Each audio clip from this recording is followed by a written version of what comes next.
Doctor Sasikala Gupta, सह आचार्य रसायन विज्ञान।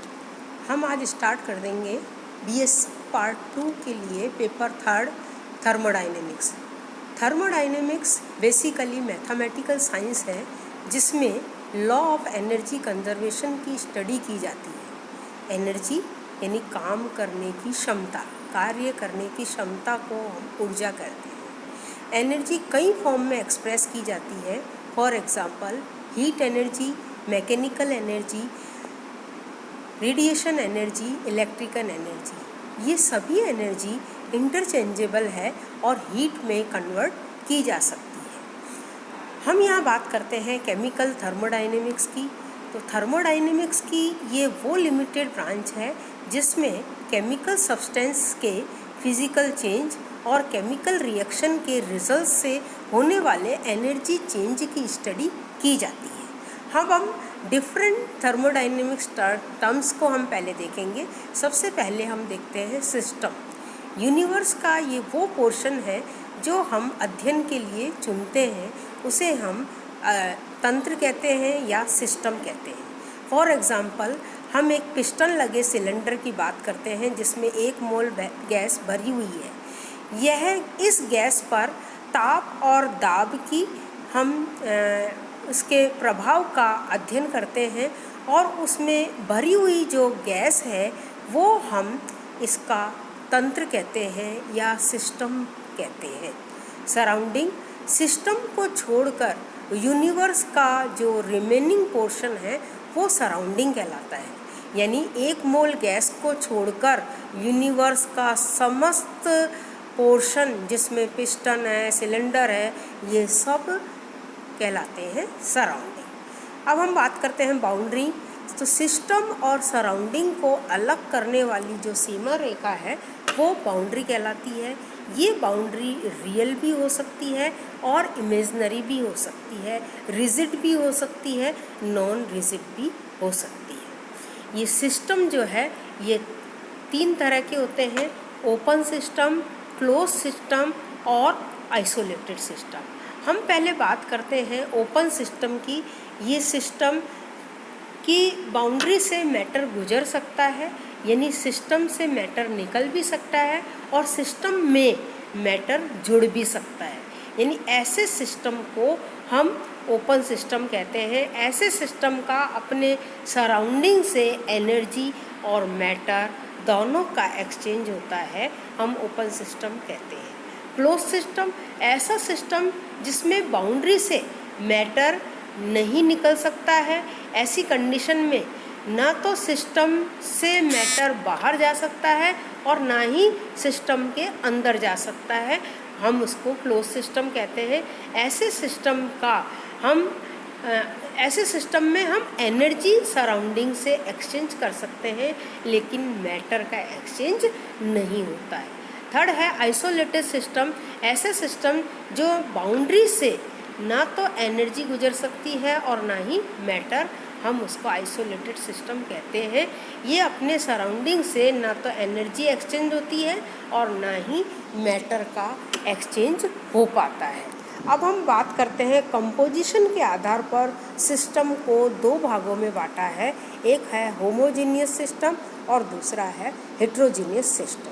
होमोजीनियस सिस्टम जब किसी सिस्टम की कंपोजिशन और प्रॉपर्टी प्रत्येक भाग में एक समान हो, अर्थात उसकी किसी भी प्रॉपर्टी को हम अलग करने वाली कोई बाउंड्री ना हो, कोई सीमा रेखा नहीं हो, तो ऐसे सिस्टम को हम होमोजीनियस सिस्टम कहते हैं। जैसे प्योर लिक्विड है, प्योर सॉलिड है, गैसियस मिक्सचर है, ये सारे होमोजीनियस सिस्टम हैं। दूसरी तरह के सिस्टम है हेट्रोजीनियस सिस्टम। यदि किसी सिस्टम में किसी एक फील्ड का कंपोजिशन और प्रॉपर्टी किसी दूसरे फील्ड की कंपोजिशन और प्रॉपर्टी से अलग हो तो वो कहलाता है हेट्रोजीनियस सिस्टम। यानी इसकी कोई स्पष्ट हमें सीमा रेखा होती है जो कि एक फील्ड से दूसरी फील्ड की कंपोजिशन और प्रॉपर्टी को अलग करने की रेखा हमें बताती है। तो ऐसे सिस्टम को हम हेट्रोजीनियस सिस्टम कहते हैं, जिसका एग्जाम्पल है mixture of solid and liquid, या हम कहें इम्मिसिबल लिक्विड। अब हम प्रॉपर्टी के आधार पर सिस्टम को दो भागों में बांटते हैं।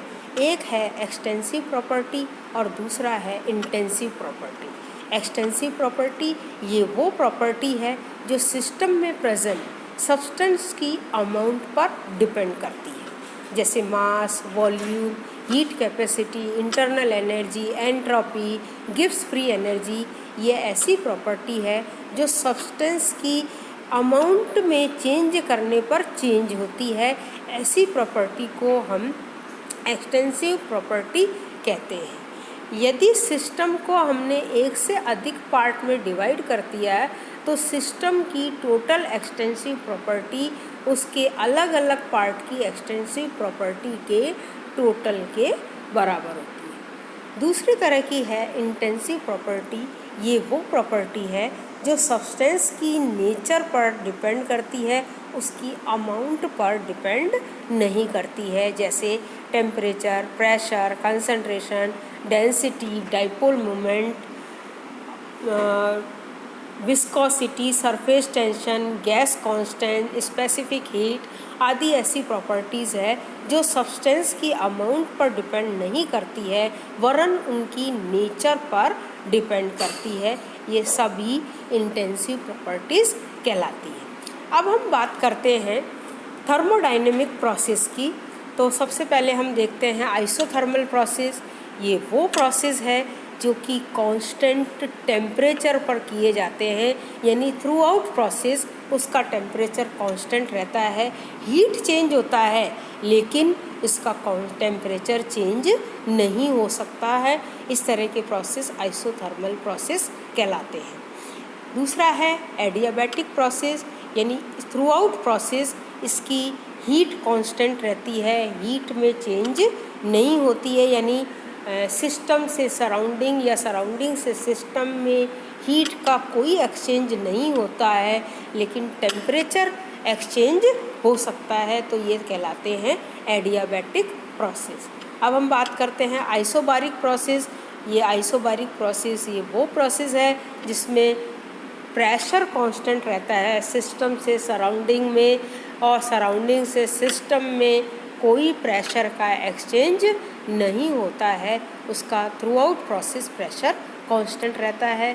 फिर आइसोकोरिक प्रोसेस ये वो प्रोसेस है जो कि कांस्टेंट वॉल्यूम पर करवाया। अब हम बात करते हैं एग्जैक्ट डिफरेंशियल और इनएग्जैक्ट डिफरेंशियल। एक एग्जैक्ट डिफरेंशियल किसी फाइनाइट डिफरेंस से जुड़ सकता है जो इंटीग्रेशन की पाथ पर डिपेंड नहीं करता है। For example DE is equal to E2 minus E1। Inexact differential, जबकि इनएग्जैक्ट डिफरेंशियल किसी टोटल अमाउंट में इंटीग्रेट होता है और यह इंटीग्रेशन के पाथ पर डिपेंड करता है। For example integration of DQ is equal to Q। Heat और वर्क के लिए DQ और DW सिंबल यूजलेस है, क्योंकि यदि हम DQ लिखते हैं इसका मतलब DQ is equal to Q2 minus Q1 माने, तो इसका अर्थ है कि सिस्टम की एक स्टेट की हीट Q1 है और दूसरी स्टेट की Q2 है, जबकि ऐसा नहीं होता है क्योंकि किसी सिस्टम की किसी स्टेट की कोई हीट नहीं होती है। हीट तो एक पाथ की होती है जिस पाथ से होकर सिस्टम एक स्टेट से दूसरे स्टेट में आता है। तो Q और W जैसे पाथ फंक्शन के डिफरेंशियल का इंटीग्रेशन जो है वो इनएग्जैक्ट या जिसे हम कहते हैं इनकम्प्लीट होता है, जबकि स्टेट फंक्शन का डिफरेंशियल का इंटीग्रेशन एग्जैक्ट या कंप्लीट होता है। सपोज x, y, z आदि वेरिएबल का एक सिंगल वैल्यूड फंक्शन है x, तो हम लिखेंगे x इज इक्वल टू, ये इस तरह से लिखेंगे x is equal to function of x, y, z। इस तरह से इनिशियल स्टेज A और फाइनल स्टेज B है, तो del x is equal to XB minus XA और function of XA, XY, function of XB, YB, ZB minus function of XB, XA, XY, Y A and Z. X में small change यानी del x is equal to X del x upon del X at constant Y and z, del x plus del x upon del y at constant x and z d y plus d x upon d y at constant x y d z. D x को एक निश्चित अंतर में integrate करने पर a to b del integration of a to b del x is equal to x b minus x a. किसी gaseous system के लिए थर्मोडाइनमिक्स प्रॉपर्टीज़ जैसे एग्जांपल ई, एच, एस, जी की वैल्यू टेम्परेचर, प्रेशर, वॉल्यूम में किन्हीं दो variable से ज्ञात की जा सकती है। तो जैसे हम यहाँ पर लिखते हैं x is equal to function of volume and pressure, तो हम लिखेंगे D X is equal to del x upon del V at constant pressure D V plus del x upon del V at constant volume D P.